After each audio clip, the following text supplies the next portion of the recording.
how can you get the best results when working with a builder or a drafter, architect, or designer, and be sure that you are able to communicate the vision and your plan to them in a way that they understand it and can give you the results, the outcome that you're looking for.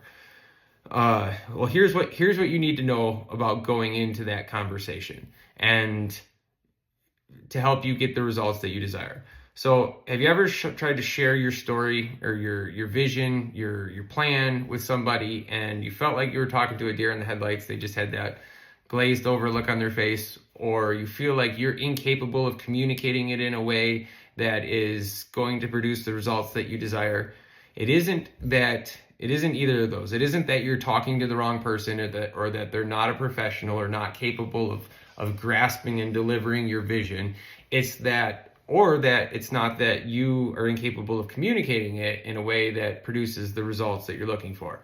It's literally that you've been thinking about this for a long time, and you have a ton of thought into it and research into it and all of that, and it's their first time talking to you on this level and about this project. So they literally have to catch up.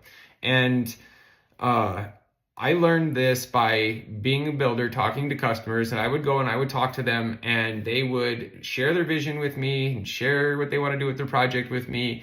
And they would have all the time and thought and research and everything into it. And I couldn't even be helpful because I'm not there yet.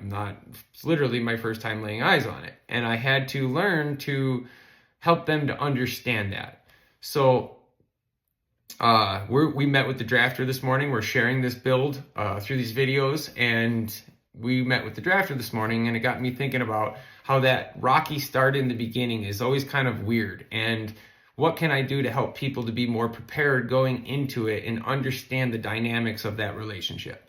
So I would say go into it as prepared as you can. So collect a virtual scrapbook of things that you like, of designs, of features, browse floor plans.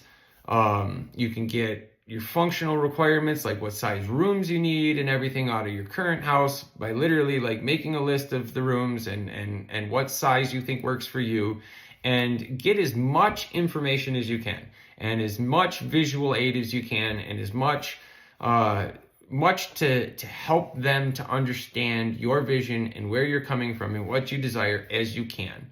But going into that relationship, understand that you have all that time of putting all that together, and this is their first time and they need to catch up. And most often, like one person is speaking through their understanding and their experience and their vocabulary and terminology, and the other person is speaking or understanding through their experience, understanding, terminology, and usually they're speaking two completely different languages. And it takes a minute, it takes maybe even a couple interactions before you start to understand each other and you start to come to a common vocabulary and a common terminology and a common understanding, and you begin to understand how the other person communicates and shares their vision. So it takes a little bit of time. So be prepared, come prepared, but be patient and understand that they have to, number one, catch up to where you are. You have to learn to communicate with each other on the same level. And you don't, even though you're coming super prepared, and it's great to have like design features that are a must and non-negotiables and pictures and all of that, but at the same time, you really don't want to put them in a box, because they are professionals and they are creative and they are capable of capturing your vision, and you're going to do everything that you can to be as prepared as you can to give them visual aids and understanding of what it is you're looking for. And they will help you to arrive at the vision and the outcome that you desire, but you don't want to put them in a box. You don't want to be so rigid like that it has to be the way that you are saying, because you will literally suck the creativity out of them. You'll suck their ability to do their job out of them. And often they are thinking about the things that you don't see, like the codes and the structural underneath, behind the scenes things that has to happen for it to work out and to get as close to the results that you desire as they can. And So they're looking at it through like a whole nother dynamic. And so you got to give them room to do what they do. You got to give them room to be creative and to do the things that they need to do to arrive at the place, as close to your vision as they can.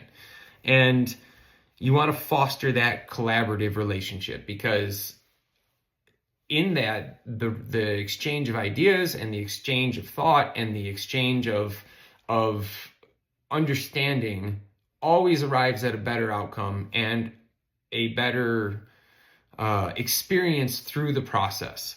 But you got to just you got to be knowledgeable of that little bit of a rocky start where you guys got to come to the same plane of understanding and communication, and where there's freedom for collaboration and you're the professional, do what you need to do. Even like as a builder, when I go to a drafter, I tell them like, here's the basics, the room sizes, the style, the design, what we're looking for, but you are not in a box. You do what you need to do and we'll tweak from there. And even though we basically speak the same language and everything, I still make sure that I let them know that they have the freedom to do what they need to do, and we'll collaborate going forward. And that gives them total freedom to put their best to it. And whenever I try to control too much, I literally get a bad outcome, because they're afraid to think for themselves, kind of, in a way. And most professionals understand that that's the way that goes, and they can override it, overcome it. But if you foster that collaborative relationship, you will definitely have a better experience and a better outcome. And then as they, send you preliminary drawings or, whatever communications along the way, stay engaged, stay on top of it, stay thoughtful, stay thinking about the project, because now is the time to do it. And often, it can feel a little pressured, because usually like they'll have a set rate for a set of plans or for whatever, or the planning process, and you're trying to stay to a budget on it. And then after like so many changes, they will charge by the hour or by the change or whatever. Don't let that feel pressure. Say what you got to say, stay on top of it, stay in communication, and be clear about the things that matter to you. Understand where they're coming from on some changes that they can't make, and just continue to keep that open communication and relationship as open as you can. And if you do those things, you will have a good outcome and a good result. So just, come prepared as you can. Understand that they have to catch up, be patient, and learn each other's vocabulary and how to communicate best with each other. Be thoughtful, stay on top of it, stay intentional, because now is the time to get as accurate of a plan as you can so that you can get as good of an outcome as you can, and stay in an open, collaborative relationship to the end, and you will get good results and a good experience along the way. So if you need help planning your project, or you feel like you're having a hard time conveying your vision and your dream, I would encourage you to find a good builder and to start to build that relationship, because they speak the language of the industry and they will help to understand you and understand your vision and help you walk through that. And ultimately, they're the ones who are going to be in relationship with you long term, building it, warranting it, so on and so forth. So it's best to build that relationship with them right from go. If there's anything that we can do to answer some questions or help you in your process, or help you know how to communicate your vision better, we would be happy to do so. Just get a hold of us in comments or DM or website or whatever. But if there's anything that we can do to help you speak the language and cast your vision clearly, we would be happy to do so. I'm Robert with Heirloom Custom Homes. I know this is going to help if you follow it. Thank you for watching.